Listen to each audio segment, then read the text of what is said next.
Okay guys, so we're working on the 1973 Opel GT engine again. And as you guys saw from the other video, if you guys didn't check it out, it'll be up here somewhere eventually during duration of the video, or check out my channel for the video. We tore it down to what this is right now. So we tore it down to this and figured out some very interesting things about it. First off, the water pump is absolutely junk. It's somewhere outside. And then there's gunk in all these ports that are really clogged up bad. And as you can see from the cylinder head, it's really bad for where the cylinder head is. As you guys can see all that, hopefully. But it's really bad. Other than that, I mean, this thing turned over just fine. This top of the cylinder head is really clean. So we basically just tore it down. In the last video, got it on the engine stand and stuff like that. Now we're going to tear it down some more and figure out what we need to order with this. We're going to check the bearings and stuff. We know we want to order seals. We want to check the pistons, make sure those are fine for now. And then I also have a header that I got for this engine laying, I think it's outside. So I do have it. Wait, no, it's right here. The header's right here. I'll show you guys this header. Pretty cool.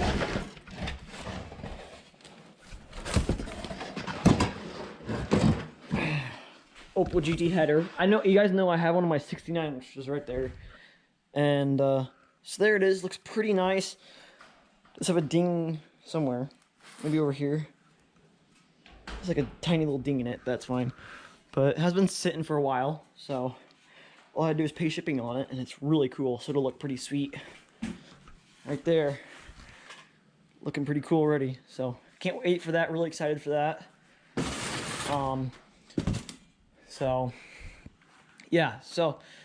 I don't think there's anything else I really need to show you guys. Just check out the other video to see me explain more. And we're doing this because my other engine that came out of the red car, the red Opel GT, which is over there, it's locked up tight really bad and just bored out because antifreeze sat in the cylinders and ate them away. So we got this engine that came with the deal, the car, and my other yellow Opel GT2. So we're putting this engine in there because this engine was good so far. So we'll see what we discover later on. And then also today we might work on the yellow Opel GT. We might try to get it running. Maybe we'll see. Because it's just, I have like today to work on it. Today's Sunday and I have school tomorrow. So we'll see what's all going on then. But yeah, we do want to take this engine down some more. Take the oil pan off of it. Discover what's all inside of there. Take the timing cover off. See what's inside of there. See if we can replace any of this or the timing chain. So okay, I guess we'll get to it, and I'll tell you guys if anything interesting happens, and see you guys later.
Okay guys, so we got the oil pan off, and it looks pretty nice in here. Some sludge on there, but doesn't look that bad.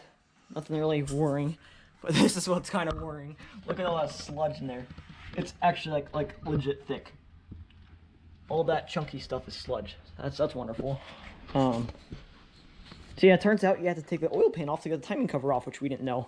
Thank goodness our 1973 service manual told us that. So, yeah, cool. Okie dokie. Well, so I'll take some pictures and I'll put you guys on the timeouts mode for the timing cover.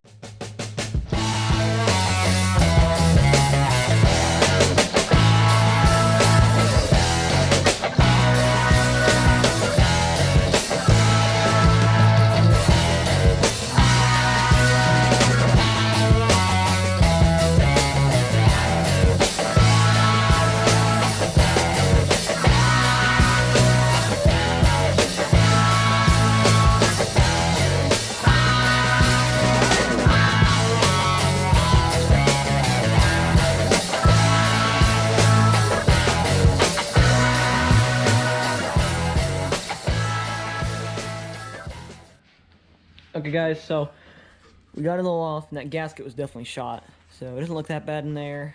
The timing cover chain thing didn't look that bad, but the chain we're kind of worried about because won't tip over. It has a lot of side-to-side play for a double chain, so who knows. Maybe we'll do some measurements or something on there. But yeah, so looking pretty good yet. Nothing that we're really worried about so far, hopefully. So, oh, these are nice, Grandpa. These are numbered for us. 1, 2, 3, 4, 5.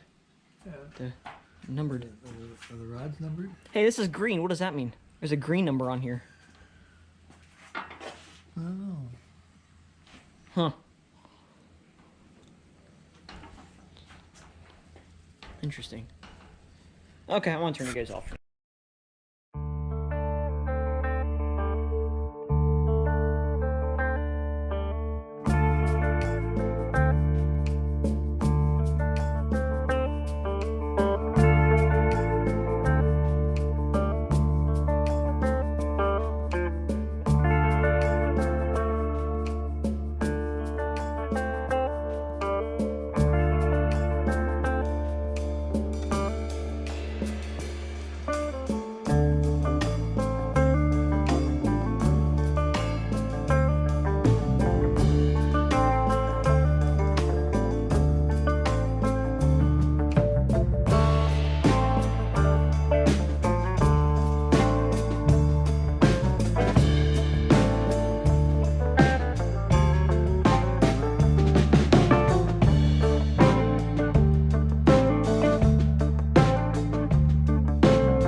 Okay guys, so we've done a bunch here. We just were measuring stuff. We took out one piston And we measured this. This looks good. Actually, this is actually bigger than stock. So that's good. The crank journals. Looking at all that, clean up the pistons some with the paint stripper, which is better than the wire wheel on the drill. That's better than the wire wheel. The wire wheel correct stuff. Measuring everything in here. Took out a piston. Measured all this. Looks literally not getting brand new. Like there's wear going this way. So my grandpa thinks that this is all brand new stuff. Like maybe even the pistons. Like the rings are brand new. We're pretty sure the rings are actually sharp. They actually cut my grandpa. My grandpa's actually bleeding from them being so sharp. So 00, we have no idea what that means. So if you guys know, please tell us. But everything is brand new. It has wear going sideways, like width-wise. And so everything is, we're pretty sure it's brand new on this engine, except for like, I don't know, probably the connecting rods and the crankshaft, but we're guessing this has been polished, so. Yeah, now we're gonna put it back in. We want to take this out and clean it out, and then just, you know, get all the gunk out of the antifreeze, out of the block. And, so yeah, so we'll be back, and I'll see you guys next.